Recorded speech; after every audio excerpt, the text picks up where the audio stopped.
A graça e a paz do Senhor Jesus seja com toda a igreja. Estou muito feliz, irmãos, de estar aqui. Confesso aos irmãos que quando a gente vem para esse lugar, não tem experiência, não tem essa de pastor, de pastorzão, barriga dá gelado, as pernas bambeiam, porque é uma responsabilidade muito grande, irmãos, vir para o púlpito e trazermos uma mensagem para a Santa Igreja do Senhor Jesus.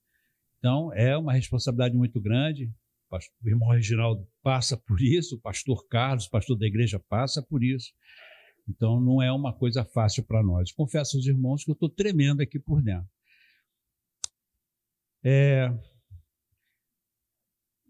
Queria compartilhar com os irmãos algo da parte do nosso Senhor Jesus, algo que Ele me deu já tem um tempo, e que é uma mensagem bastante atual, como qualquer palavra, né? Qualquer mensagem da Bíblia, ela sempre é atualíssima.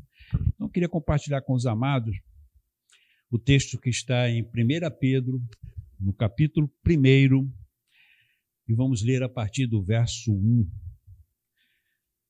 Primeira epístola de Pedro, capítulo 1. Logo, começamos a partir do verso 1. Amém? Todos acharam? Glória a Deus.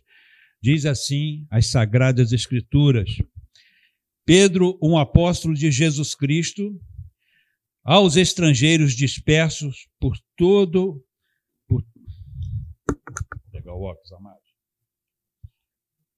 Aos estrangeiros dispersos por todo o Ponto, Galácia, Capadócia, Ásia e Bitínia, eleitos segundo a presciência de Deus, o Pai, através da santificação do Espírito, para a obediência e aspersão do sangue de Jesus Cristo, graça e paz vos sejam multiplicadas.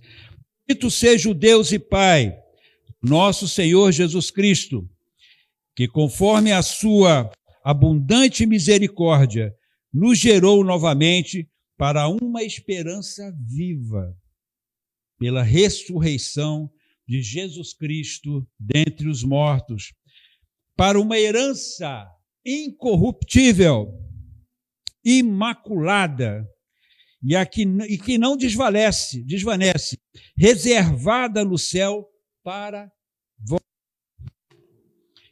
que estáis guardados pelo poder de Deus,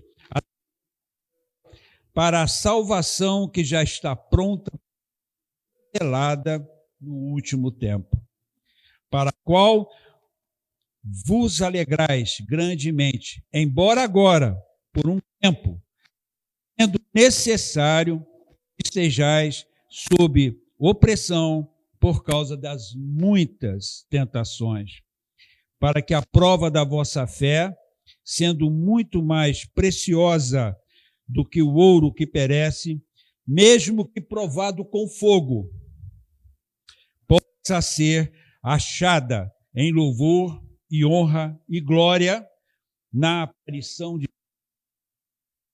no qual, não havendo visto, há mais, em quem, embora não o vejais agora, o mesmo assim crendo, vos alegrais com o gozo inenarrável e pleno de glória, recebendo o fim da vossa salvação, recebendo o fim da vossa fé, a salvação das vossas almas. Até aí, vamos orar?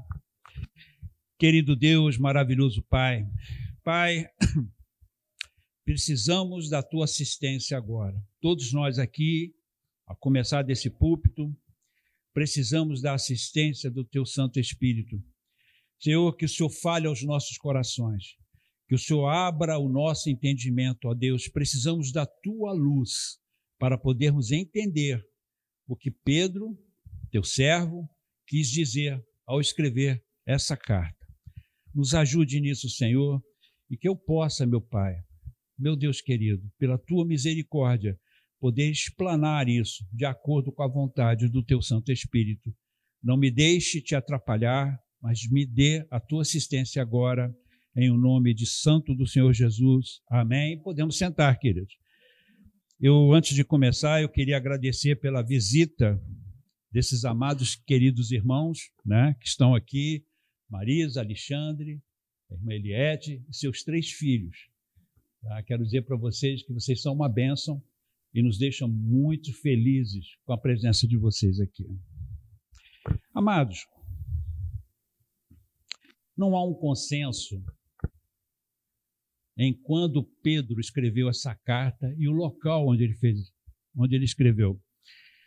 A única coisa que nós podemos afirmar é de acordo com o que os historiadores antigos nos passaram como informação. Dentre eles, Joséfo, né? Flávio Joséfo, um historiador muito conhecido. E ele diz que no ano de 62 da nossa era, né, o apóstolo Tiago, o meio-irmão de Jesus, tem 3 Tiagos na Bíblia, tá? Nós temos o Tiago, irmão de João, que Herodes passou ele ao fio da espada. Nós temos Tiago, filho de Alfeu, também morreu martirizado. E agora temos esse Tiago aqui, que é o meio-irmão de Jesus. Né? No ano 62, segundo o relato de Joséfo, ele foi martirizado e foi morto, de uma forma terrível. Foi empurrado, ele foi levado para uma espécie de cadafalso, né? E ali de cima eles empurraram ele. E ao cair no chão, ele caiu meio desacordado, e no meio da multidão tinha um elemento com uma clava na mão, e esmigalhou a cabeça de Tiago. Isso Joséfo falando. Esse cara era o meio-irmão de Jesus. A partir daí, irmãos, se instaurou, né, na realidade, uma divisão entre o judaísmo e o cristianismo. Passaram a ter caminhos completamente diferentes. E com esse descortinar, né, na história, uma perseguição sem precedentes começou. Né? Não somente ali, a partir da morte de Tiago, mas que acabou se espalhando por toda a Ásia e tudo mais. E aí, queridos, o que nós vemos aqui? Com essa perseguição, alguns direitos, né, que alguns cristãos tinham, foram cassados. E no ano 64, agora segundo 2 historiadores, que o nome de um deles é Tácito e o outro é Suetônio. Esses historiadores são romanos. Flávio Joséfo era hebreu. E eles falam que a partir dessa crescente perseguição que acabou dominando todo o mundo conhecido da época, ficou, digamos assim, terrivelmente pior, né, do que estava do início. E aí, queridos, aparece essa figurinha que foi falada nela hoje, Nero, que era o imperador do momento.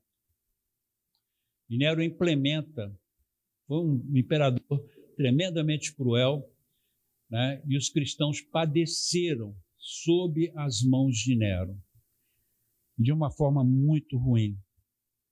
Em 18 de julho de 64 da nossa era, ou seja, 2 anos, logo 2 anos após o martírio e a morte de Tiago, o meio-irmão de Jesus, Nero incendeia Roma.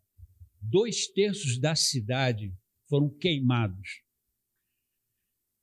E o que acontece? Nero consegue incutir na mente da população romana que quem incendiou a cidade foram os cristãos.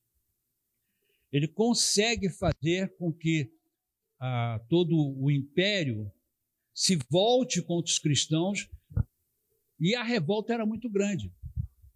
E a perseguição ficou muito pior. Nero, ele praticava a maldade, mas com requinte, né? A história revela que ele não somente incendiava cristãos, ou seja, colocava cristãos em postes, né, jogava piche neles e os incendiava. A história nos mostra também que ele tinha vários desses postes nos seus jardins e eles eram iluminados com os corpos queimando desses cristãos. Uma outra modalidade de maldade que ele fazia era costurar nos cristãos animais pequenos e depois soltá-los. E logo a seguir ele mandava seus cães vorazes que despedaçavam os cristãos. Fora o Coliseu, né? Um auditório para 50 mil pessoas que viam as maiores atrocidades ali. Tudo isso era movido pelo ódio que todo o povo, né, todo o império, todos os romanos tinham contra os cristãos. Gente, a perseguição foi terrível. Ela atingiu todas as regiões, nenhuma escapou. Zilhões de irmãos nossos foram mortos de forma atroz, cruel. Esses irmãos deram suas vidas para que hoje nós estivéssemos aqui, nesse ambiente de ar-condicionado. Quando Pedro escreveu essa carta, os estudiosos dizem que foi lá pelo ano 63, mais ou menos. Ou seja, pouco tempo antes de Nero incendiar Roma e implementar mais força nessa sua perseguição. Então, essa carta ela chega num momento crucial. Foi uma carta de alento. Pedro, quando escreve esta carta, o propósito de Pedro era dizer assim, mostrar para os cristãos que havia algo maior. E o que ele coloca no teor dessa carta vem como consolo. Não somente foi consolo para os cristãos do passado, mas também para nós, cristãos de hoje. Porque ele trata todos os cristãos como peregrinos, como pessoas que não têm morada. Quando Pedro escreve essa carta, ele já dá o endereço dela. Ele fala para aqueles que estão desterrados, para aqueles que foram expulsos das suas terras, para aqueles que não têm morada certa. Este era o público-alvo de Pedro quando ele escreveu essa carta. Só que ele estava falando para cristãos. E o cristão não tem pouso certo também. O cristão, ele está de passagem nessa terra também. Ele é um peregrino. Porque a cidade celestial, a morada dele, o que ele anseia, o que ele anela, está lá no céu. Amém? Então, com esse escopo, nós vamos entrar exatamente naquilo que o Senhor Jesus me entregou como mensagem e meditação para esta manhã. Amados, eu queria falar sobre as características de um peregrino, né? Eu queria comentar quais são as características de um verdadeiro peregrino. O que é ser peregrino? O que passa na cabeça de um peregrino, de alguém que não tem este mundo como seu lar, de alguém que está focado no céu, de alguém que pensa, a única coisa que passa na cabeça dele, um dia eu vou estar eternamente com Deus. Um dia eu vou estar eternamente com Jesus. Mesmo a despeito, tá, de toda aquela perseguição que houve no passado, eu quero dizer a cada um dos irmãos que tempos difíceis sobrevirão sobre esta terra e que vão nos atingir. Você acreditando nisso ou não, eu estou passando algo que está na palavra de Deus. A Bíblia nos relata que nos últimos dias teremos tempos trabalhosos, difíceis. No original, essa palavra trabalhoso, difícil, quer dizer perigoso. Dias onde nós correremos risco de vida, risco de morte, né, melhor dizendo. Dias onde nós não teremos pouso certo, onde seremos perseguidos pela nossa própria fé. O que aconteceu com a igreja lá no passado, voltará a acontecer conosco. conforme a Bíblia nos relata. Nós temos um relato aqui em Mateus, no capítulo 10, versos 21 e 22, que saiu da própria boca do Senhor Jesus, onde ele diz assim: e o irmão entregará à morte o irmão, e o pai o filho. Os filhos se levantarão contra seus pais e os colocarão para a morte. E sereis odiados de todos. Olha o que o texto diz. E sereis odiados de todos. O que aconteceu lá no passado? Exatamente isso. Sereis odiados de todos os homens por causa do meu nome. Mas aquele que perseverar até o fim, este vai ser salvo. Este será salvo. Uma coisa que sempre mexeu comigo é entender a mente desses irmãos que morreram lá atrás. Entender a mente daqueles que sofrem hoje a mesma perseguição nos países fechados. Em países onde é proibido dizer que é cristão. E se você se atrever a dizer que é um cristão, você morre. Existem essas nações hoje, temos missionários nessas nações hoje. É uma realidade que foge do nosso conhecimento. Mas eu sempre quis entender o que fazia aqueles homens, aquelas mulheres que se submetiam à tortura e não negavam ao Senhor Jesus Cristo. O que os movia? O que estava em suas mentes e o que está na mente desses irmãos, nossos contemporâneos, que passam pela mesma situação. E aí, a meditação de hoje. Eles eram peregrinos. São peregrinos aqueles que sofrem tais coisas. E uma coisa que tem que ficar muito clara aqui, os peregrinos são os salvos, irmãos. E aqui, por favor, eu não estou olhando para a pessoa que se declara evangélica, ou extremamente piedosa, ou extremamente religiosa. Eu quero falar dos salvos, da igreja invisível, daquele que tem a marca do Espírito Santo nele. O Espírito Santo habita nele. Então, qual é a primeira coisa, ou a primeira característica que nós encontramos no peregrino? A primeira coisa, irmãos, é que eles foram gerados novamente. Nasceram outra vez. São salvos. Salvos. Isso não tem nada a ver com religiosidade. Isso não tem nada a ver com a sua piedade.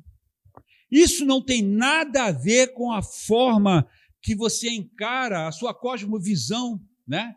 Onde você, não, eu vou ser caridoso, eu vou ser bonzinho. Não tem nada a ver com isso. Eu estou falando para o salvo. E é do salvo que eu estou falando aqui. Então, o texto sagrado diz assim, o texto que nós acabamos de ler, Pedro falando, a partir do verso 1 ele diz, Pedro, um apóstolo de Jesus Cristo, aos estrangeiros, nós somos esses estrangeiros, dispersos por todo o Ponto, Galácia, Capadócia, Ásia e Bitínia. Agora veja bem, o que Pedro fala mais? Versículo 2, eleitos segundo a presciência de Deus, o Pai, através da santificação do Espírito, para a obediência e aspersão do sangue de Jesus Cristo, graça e paz vos sejam multiplicadas. Bendito seja, versículo 3, o Deus e Pai do nosso Senhor Jesus Cristo, que conforme a sua abundante misericórdia nos gerou novamente. Então, meus irmãos, o peregrino, ele foi gerado novamente para uma esperança viva. O que movia essa turma, o que os fazia entrar dentro do Coliseu cantando muitas vezes, e as feras só aguardando para esmigalharem os seus ossos, era essa esperança viva que estava no coração deles.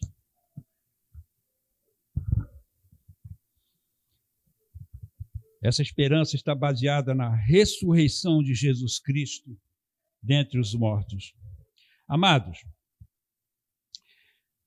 há um esforço aqui, e Pedro deixa isso claro, da própria Trindade na salvação do homem.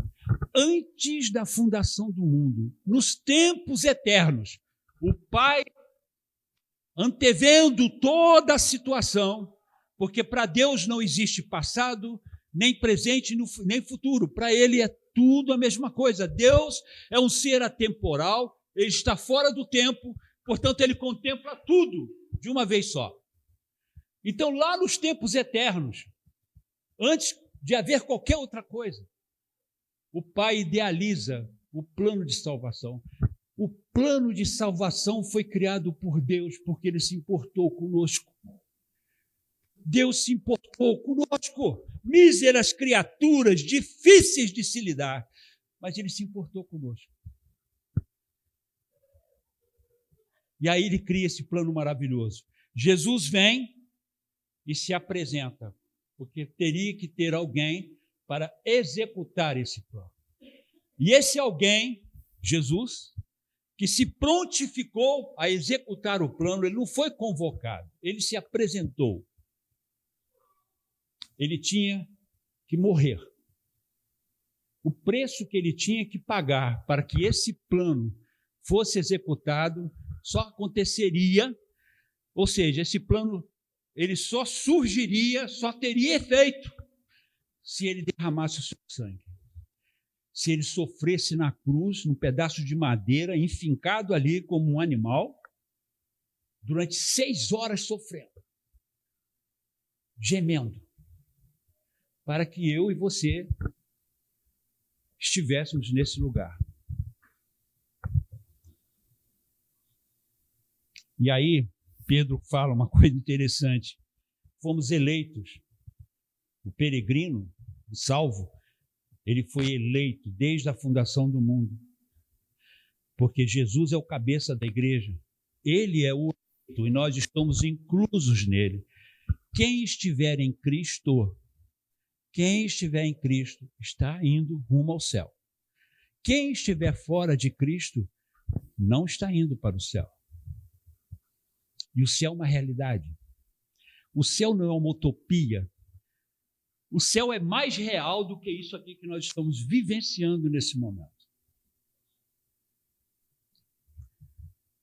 E aí Pedro agradece, bendiz o nome de Deus, bendiz o nome dele, bendito seja o Deus e Pai de nosso Senhor Jesus Cristo, que conforme a sua abundante misericórdia, nos gerou novamente. Ele se alegra, porque Pedro entende o tamanho dessa salvação. Há um esforço da Trindade, há um esforço, Deus não precisava fazer isso, mas Ele resolveu fazer, porque Ele se importou. Em Efésios capítulo 1, a partir do verso 3, nós lemos o seguinte: bendito seja o Deus e Pai de nosso Senhor Jesus Cristo, o qual nos abençoou com todas as bênçãos espirituais nos lugares celestiais em Cristo. Esse texto aqui é usado para pregar um evangelho falso aí fora. Mas o que esse texto está dizendo? Que nós fomos abençoados em Cristo Jesus, com essa salvação, conforme Ele nos escolheu nele, antes da fundação do mundo, que devemos ser santos e sem culpa diante dele. E a única forma de estarmos sem culpa diante de Deus é através da remissão dos nossos pecados e através da pessoa de Jesus e seu sangue. Nos predestinou para filhos de adoção por Jesus Cristo. Gente, precisamos estar inclusos em Cristo para gozarmos dessa plenitude, dessa salvação gloriosa e maravilhosa. Os peregrinos foram abençoados por Deus Pai nos tempos eternos. Foi Ele quem elaborou o plano de salvação, nos gerou novamente através da aspersão do sangue de seu Filho, nos redimindo do nosso pecado. E hoje, meus irmãos, a igreja é santificada pela presença do Espírito Santo nela. Cada um dos salvos carrega dentro de si a pessoa do Espírito Santo de Deus. Amados, tudo isso, porque Deus queria dizer para nós o seguinte: existe uma esperança viva que te aguarda. O cristão, meus irmãos, verdadeiro, a cabeça dele está no céu. Ele pensa no céu 24 horas por dia. Os pés dele estão aqui na terra. E como foi falado aqui de manhã, estamos ainda nesse tabernáculo. Temos os nossos compromissos, o nosso trabalho, os nossos estudos. É verdade, isso não pode ser abandonado. Isso não pode ser deixado de lado. Mas a cabeça do cristão, o foco dele é o céu. Ele olha para o céu como a sua morada definitiva. Isso quer dizer o quê, queridos? Que nada para ele aqui importa. Se o mundo se despedaçar em 1000 pedacinhos, ele vai estar feliz, porque a morada dele é no céu. E essa é a mentalidade do peregrino. E aqui Paulo, o apóstolo Paulo, em 1 Coríntios 15, 19, ele escreve uma coisa, irmãos, que nós deveríamos pensar muito bem. Deveríamos prestar atenção no que ele fala aqui. Ele diz o seguinte: se a vossa esperança em Cristo se limita apenas a esta vida, somos os mais infelizes de todos os homens. O que Paulo está dizendo aqui? Que existe algo muito maior na eternidade para nós. Mas existem aqueles que, infelizmente, ainda acham que a esperança deles em Cristo está limitada a esse plano físico aqui. É o que ele pode ter de riqueza, é o que ele pode ter de reconhecimento, é o que ele pode ter de conquistas. E essas pessoas se esquecem que há um plano infinitamente superior a esse daqui. O foco dessas pessoas é esse plano terreno. É o que elas podem realizar e fazer aqui. Mas há algo maior para nós, irmãos. Há algo abundantemente maior. E Paulo está dizendo aqui: infeliz é você que limita a sua esperança à expectativa desta terra. Então, queridos, a primeira coisa que temos que entender é que o peregrino, o salvo, ele é um regenerado. Ele nasceu outra vez. Ele foi gerado novamente por Deus em Jesus Cristo. Mas existe uma segunda característica, também muito importante. Essa característica é que o peregrino tem a consciência que ele está guardado por Deus através da fé que ele tem em Jesus Cristo, a sua esperança. Em 1 Pedro 1, o texto que nós lemos, a partir do verso 4, o verso 4 e 5, nós para uma herança, preste atenção nisso aqui. Olha como é que Pedro coloca. Para uma herança incorruptível, imaculada, e que não se desvanece, reservada no céu para nós, que estáis guardados pelo poder de Deus, através da fé, para a salvação que já está pronta para ser revelada no último tempo. E o último tempo é agora. Estamos vivendo os últimos dias.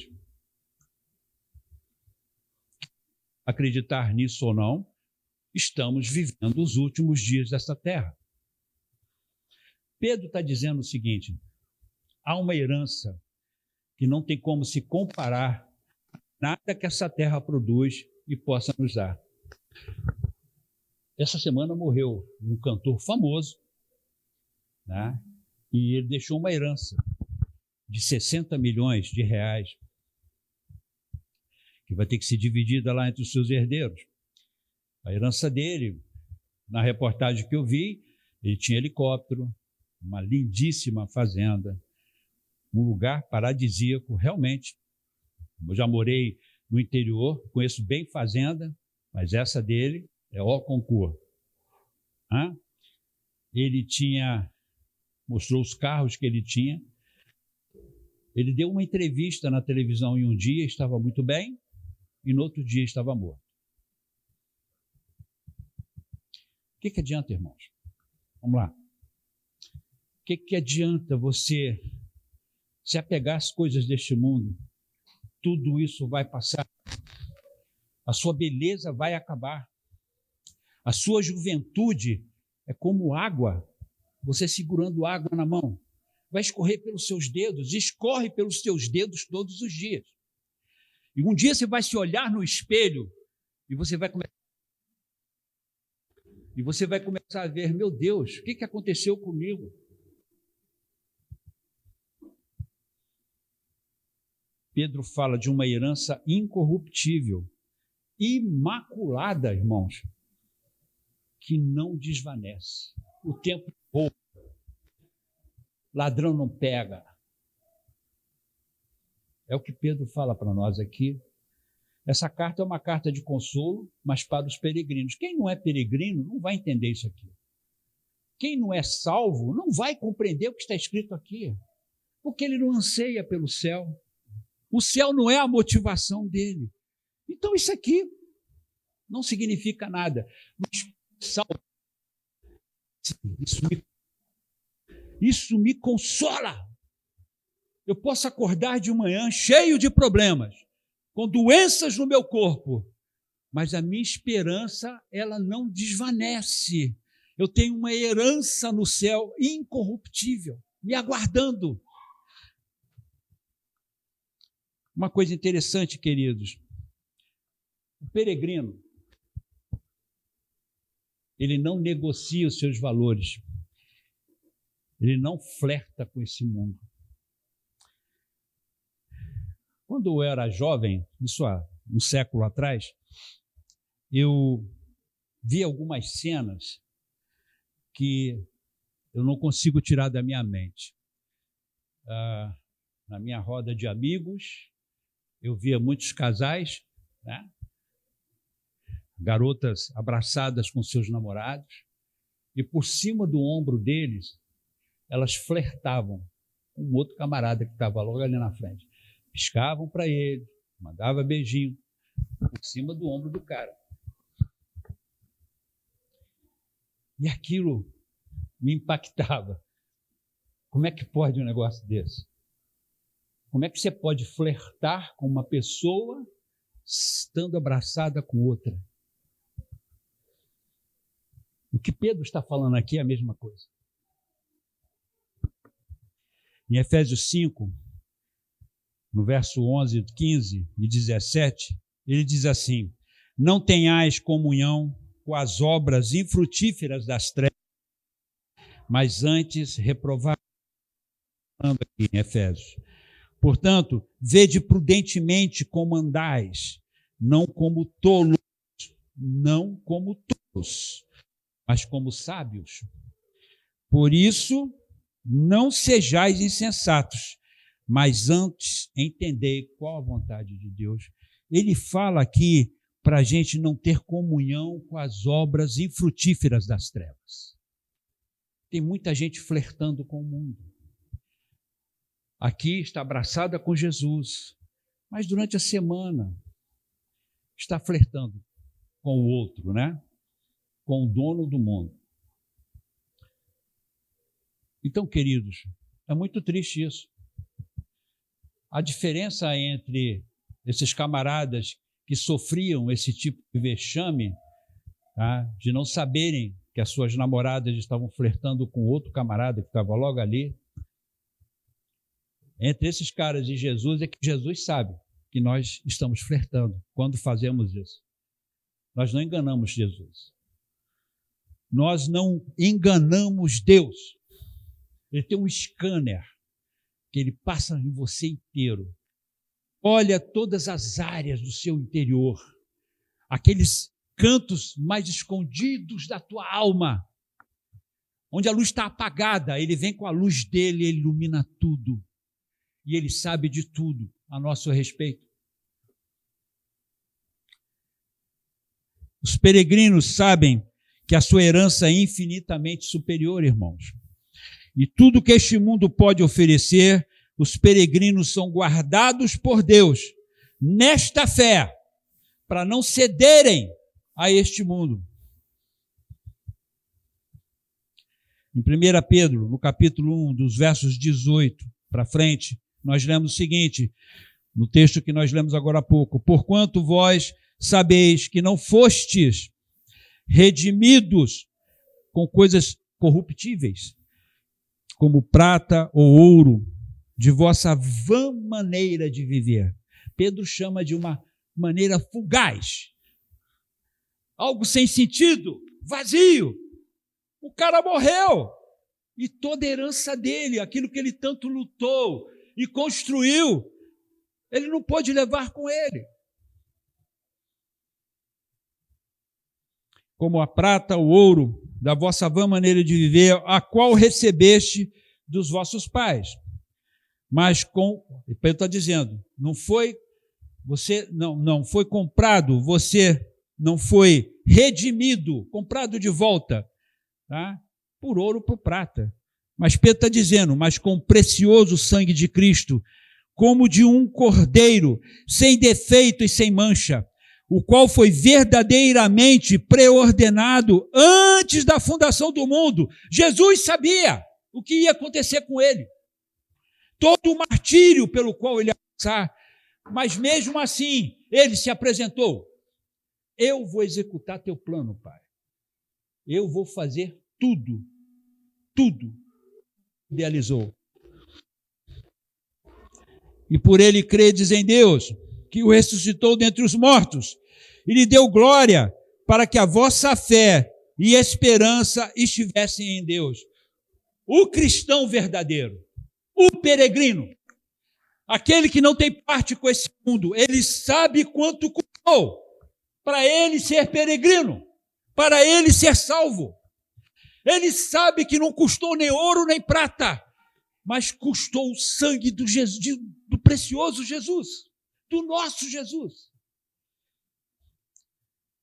E aqui, meus irmãos, vem uma coisa linda que Pedro fala, nos versos 24 e 25, que ele diz assim, porque toda a carne é como erva, e toda a glória do homem como a flor da erva. A erva seca, e a sua flor cai. Mas a palavra do Senhor permanece para sempre.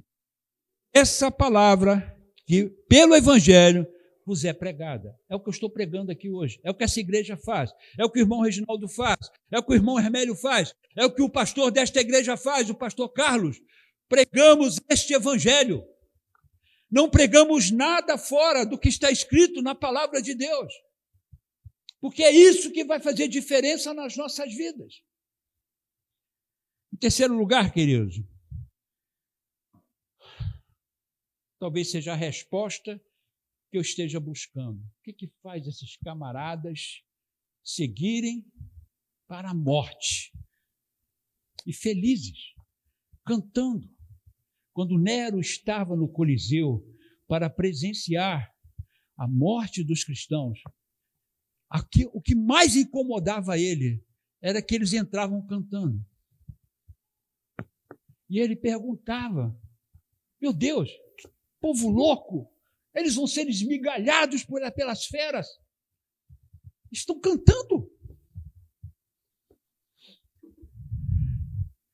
Não importa quanta dor sua peregrinação possa trazer. O peregrino é feliz por conta da esperança que está proposta a ele. Então, a esperança do peregrino, o terceiro ponto, a terceira característica, contraria a própria dor da sua peregrinação. Gente, eu sou capelão, formado, e eu tive a oportunidade de trabalhar num grande hospital aqui do Rio de Janeiro. E o que acontece, irmãos? Quando você chega no leito, e muitas vezes leito de morte, você encontra pessoas desesperadas, sem esperança. Estão morrendo, sabem que estão em estado terminal e não sabem o que fazer, o que pensar. Mas também tem cenas maravilhosas quando você se depara com cristãos verdadeiros, que estão à beira da morte e oram por você, como já aconteceu comigo. Oram por você.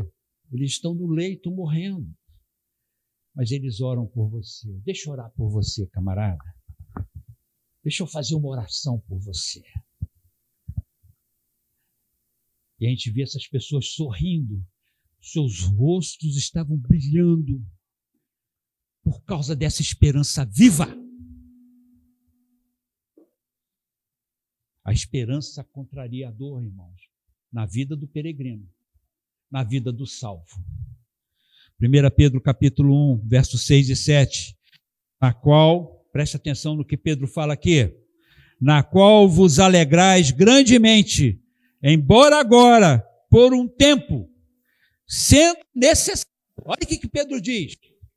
A dor que sofremos durante a nossa peregrinação, ela é necessária.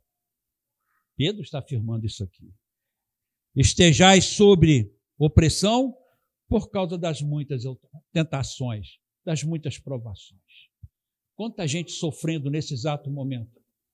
Nos países fechados, quanta gente nesse exato momento está correndo, buscando um abrigo, porque a polícia está atrás deles. Quantos estão no campo de reeducação?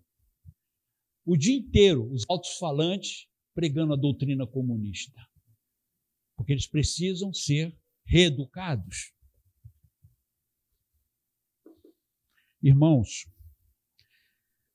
para que a prova da vossa fé, sendo muito mais preciosa do que o ouro que perece, mesmo que provado, olha o que Pedro está falando, é necessário que eu passe pela prova, mas a minha fé produzida através desse processo, tá?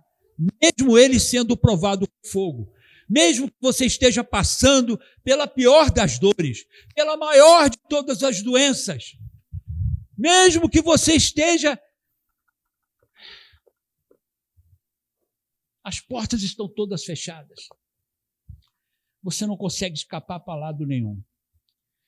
Pedro está dizendo, mesmo provado com fogo, possa ser achada em louvor, honra e glória na aparição de Jesus. O que Pedro está dizendo é o seguinte, todos nós aqui, todos vocês que estão na internet me ouvindo, sem escapar ninguém, estaremos diante do justo juiz.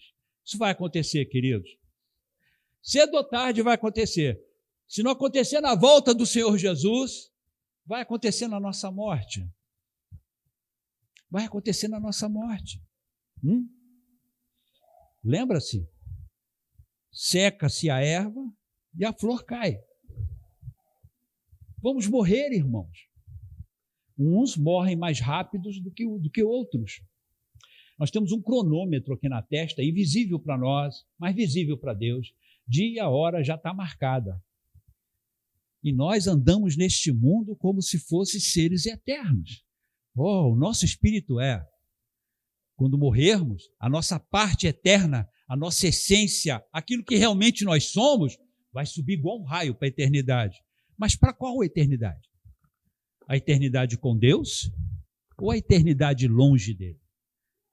Esse é o ponto. Ninguém se preocupa com isso. Mas quando chegar diante do justo juiz, não adianta fazer declarações, não adianta trazer à baila, mas eu fiz isso, eu fiz aquilo outro. A palavra de Deus diz que nesse momento de juízo, né, muitos chegarão para o Senhor e falarão, Senhor, mas eu expulsei demônios em teu nome, eu fiz isso em teu nome, eu fiz aquilo em teu nome. O que Jesus fala para eles? Apartai-vos de mim, vós que praticais iniquidade. Eu não conheço vocês, não tenho intimidade com vocês, vocês nunca se preocuparam em ter intimidade comigo enquanto estavam em vida. Agora, você quer fazer as suas alegações? Se aparte, fica longe de mim. O seu lugar é no inferno.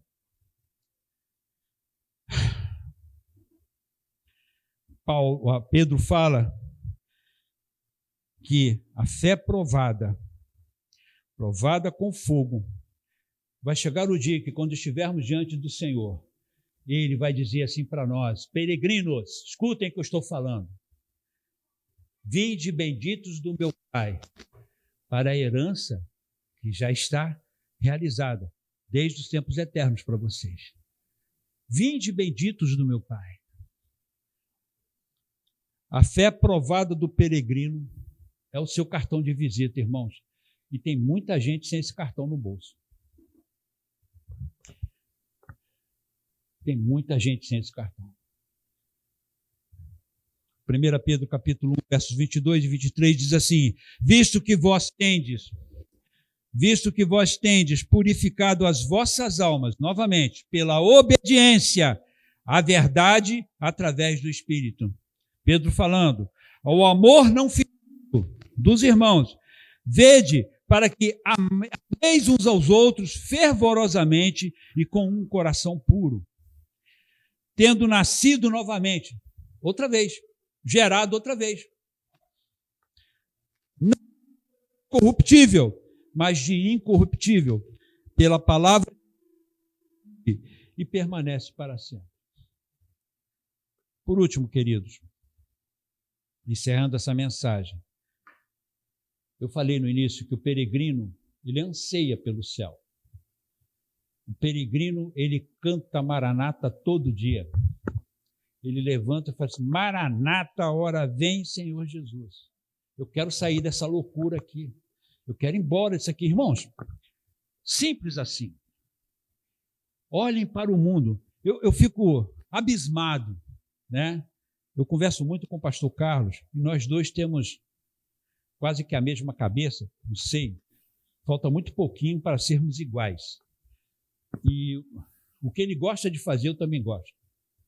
É olhar a geopolítica, é ver o comportamento do mundo, é ver o comportamento da sociedade, é ver como as coisas estão acontecendo. Eu fico abismado, enquanto muitos estão no TikTok da vida, olhando banalidades, e não aproveitam esse instrumento que pode ser útil nas tuas mãos. As redes sociais. Procura saber o que está acontecendo no planeta onde você mora. Ou vocês acham que as coisas que estão acontecendo são naturais, são normais? Não, irmãos. A palavra de Deus diz que a terra geme pela redenção dos filhos de Deus. O próprio planeta está gemendo. Está gemendo, aguardando a redenção dos filhos de Deus. A sociedade, o tecido social já se rompeu no mundo inteiro. Temos um planeta eclodindo revoluções, guerras, um planeta onde há desavença por todos os lados. O amor se esfriou, irmãos. Não existe mais solidariedade, vamos dizer assim. Não há. Não há. As pessoas não olham isso. O nosso mundo é outro. Os valores pétreos, os valores sagrados da família foram todos colocados por terra. Mudaram os conceitos que não tem como ser mudados, mas mudaram. A lei se afrouxou. A lei se afrouxou. Não há instância que não esteja corrompida pela maldade, pelo interesse próprio. Esse é o mundo onde nós vivemos. Paulo fala para Timóteo, este mundo está indo de mal a pior. Não vai mudar. Não vai melhorar. Porque a Bíblia diz que ele está indo de mal a pior. Até chegar o dia que o cálice da ira de Deus vai ser completado. E aí ele vem buscar a sua igreja. Ele vem buscar os peregrinos. Percebe? O que eu estou falando aqui está na Bíblia, irmãos. Então o peregrino, ele anseia pelo céu, porque ele contempla isso. Ele olha para esse mundo e não vê nada nele que possa lhe dar esperança, porque nós, gerados novamente, a nossa esperança ela é viva. O mundo não te dá esperança. Qual a esperança que você tem nesse mundo? Você tem esperança no governo? Ou nesse, ou no que vai vir depois? Será quem é que vai vir? Qual governo? Nesse mundo, a gente pode dizer, não, esse governo... brigamos, nos degladiamos por conta disso, irmãos. E nenhum deles trouxe solução para nós. O mundo está arrasado, queridos. O mundo está mudando. Não é mais aquele mundo romântico do meu tempo. Não é mais. Quem tem a minha idade sabe o que eu estou falando. E aqui eu vou finalizar com a expectativa do peregrino. Mesmo a despeito do seu sofrimento e lutas, o céu é o seu objetivo. Pedro, nessa carta, no verso 8 e 9, ele diz assim: o qual, não havendo visto, a mais. Preste atenção, peregrino é esse cara. O qual, não havendo visto, a mais. Em quem, embora não o vejais agora. Alguém viu Jesus aqui? Jesus já apareceu para alguém aqui? Para mim não apareceu. Mas Pedro está dizendo, mesmo você não tendo visto ele, você ama ele. Em quem, embora não o vejais agora, e mesmo assim crendo, você não vê ele, mas você crê nele. Você sabe que ele é real, né? Vos alegrais com gozo. Agora, olha a expressão que Pedro usa. Gozo inenarrável. Um gozo que não pode ser descrito. Uma alegria que você não tem como dimensionar. O salvo, ele tem essa alegria a despeito de todas as situações que acontecem neste mundo. O salvo, ele tem a viva esperança dentro dele. Ele ama esse Jesus que ele não vê. Essa é a vida do peregrino. Importante que Pedro fala aqui no verso 9. Ele diz assim: recebendo o fim da vossa fé, a salvação das vossas almas. Olha que coisa interessante. Seremos salvos através da fé. Da fé em Jesus. Não vamos ser salvos pelas nossas boas obras. Não vamos ser salvos por sermos bonzinhos. Não vamos ser salvos porque vamos à igreja todos os domingos ou todos os dias. Não vamos ser salvos porque somos pastores, porque somos ministros dentro da casa de Deus, porque vai ter um monte de gente assim lá. O que vai mais ter nesse dia vai ser pastor, dizendo, mas eu fiz isso. E Jesus falando para ele, sai de perto de mim. Recebendo o fim da vossa fé, salvação das vossas almas. Vamos fazer uma analogia aqui, queridos, com a história já estou encerrando, da mulher de Ló. O que o texto sagrado diz lá em Gênesis 19, 24? Diz assim: então o Senhor fez chover sobre Sodoma e sobre Gomorra, enxofre e fogo do Senhor desde o céu. E ele derrubou aquelas cidades e toda a planície e todos os habitantes das cidades que crescia sobre a terra. Mas a sua esposa, a esposa de Ló, olhou para trás, por detrás dele, e ela se tornou um pilar de sal. Amados, vamos lembrar essa história? Como é que funcionou? O Senhor manda os anjos lá em Sodoma para pegar Ló e a sua família e tirá-los de lá. Por amor a Abraão, Deus manda os anjos dele lá, vai lá, tira eles de lá. Ló crê naquilo que os anjos trouxeram como mensagem para ele. Ló vai até os seus genros, aqueles que estavam prometidos para as suas 2 filhas, tá? E eles não acreditam nele. E isso o tempo está passando, e os anjos apressam Ló e dizem, olha, nós precisamos executar para aquilo que nós fomos enviados a fazer. E eles tomam a mão de Ló, tomam a mão dos filhos e da esposa e tiram eles da cidade e os levam para a planície. E o que acontece ali? O que é que acontece nesse momento? Eles estavam sendo resgatados, salvos, porque ia descer uma saraivada de enxofre, de fogo sobre aquelas cidades e sobre toda aquela planície, e tudo aquilo seria consumido. E o Senhor resgata essa família, leva-os para fora do perigo. Mas o que acontece, queridos? A mulher de Ló não conseguiu tirar Sodoma de dentro dela. Sodoma encantava ela. As festas, as músicas, a beleza da cidade, as conversas de rodinha de bar, tudo aquilo encantava ela. E ela olha para trás. Esse olhar para trás, irmãos, é dela retornando, voltando.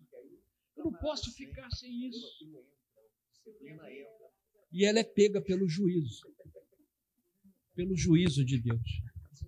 Muitos de nós, infelizmente, porque estão flertando com este mundo, vão passar pela mesma situação. Irmãos, não é uma mensagem agradável? Claro que não, mas quem falou para vocês que tem que ser? Eu tenho que prevenir vocês do perigo, porque sabe qual é a grande problemática para as pessoas hoje? Elas não sabem o risco que elas estão correndo.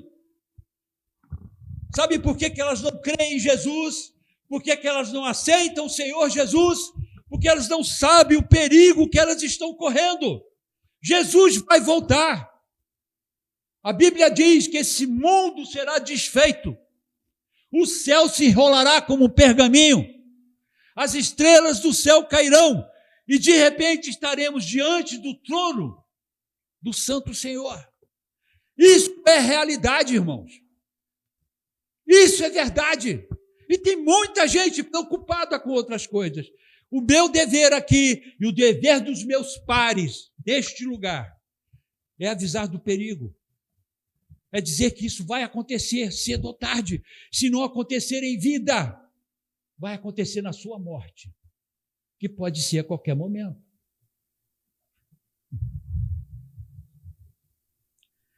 Amados, precisamos entender que estamos aqui de passagem. Nós estamos passando por esta terra. Não vale a pena dedicarmos a nossa vida pelos valores deste mundo, que estão se desfazendo. Esses cristãos que morreram nas arenas, que foram colocados em postes para iluminar o jardim do Nero, que tiveram pequenos animais costurados à sua pele para serem devorados pelos cães do Nero, aqueles que foram fervidos em azeite, cerrados no meio, decapitados, que tiveram suas cabeças esmigalhadas, pelo simples fato de amarem ao Senhor Jesus. É muito sangue derramado, irmão, na nossa conta. É muito sangue derramado na nossa conta. Se isso não te preocupa, pelo amor de Deus, ore, busque ao Senhor Jesus. Se você não consegue conceber o tamanho do preço pago por Jesus na cruz, começou nele e se estendeu a todos esses irmãos que morreram lá atrás e que morrem até hoje. Vou finalizar com uma historinha rápida. Eu tinha um pastor e ele foi convidado a ir a uma conferência lá na China. Vocês sabem muito bem que a China não é um país aberto para o evangelho.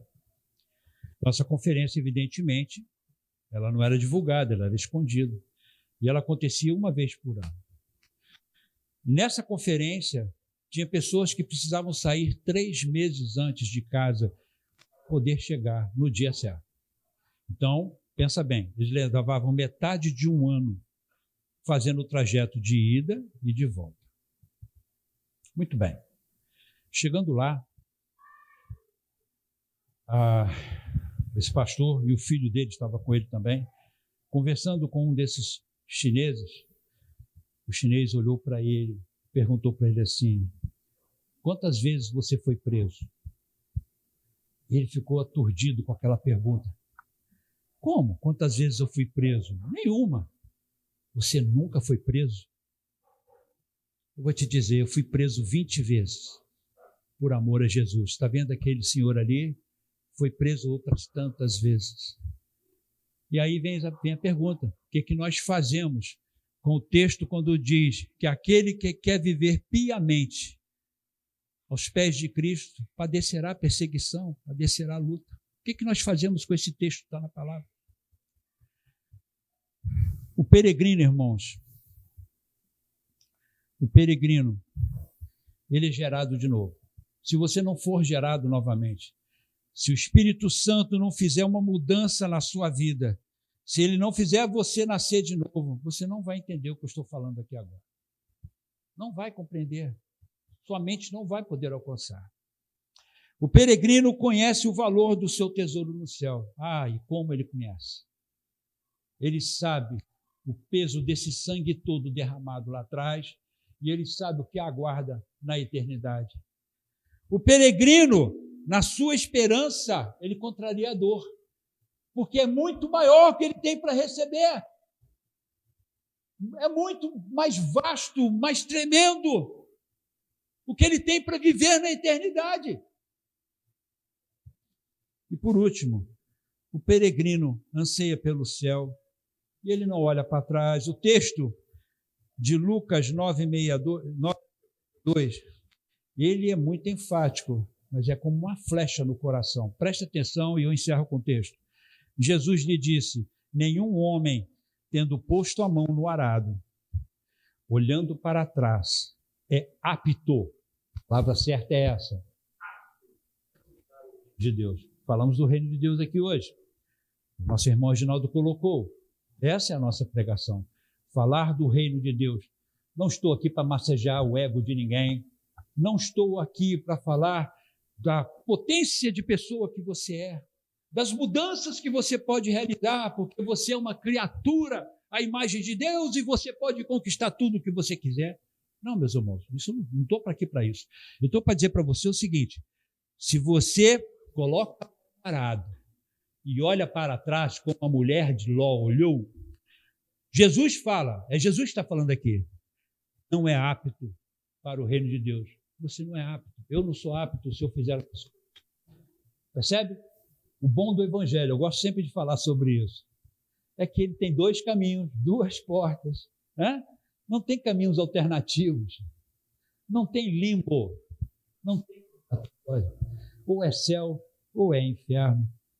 Vamos ficar de pé. Que Deus tenha misericórdia de todos nós. Pastor Carlos.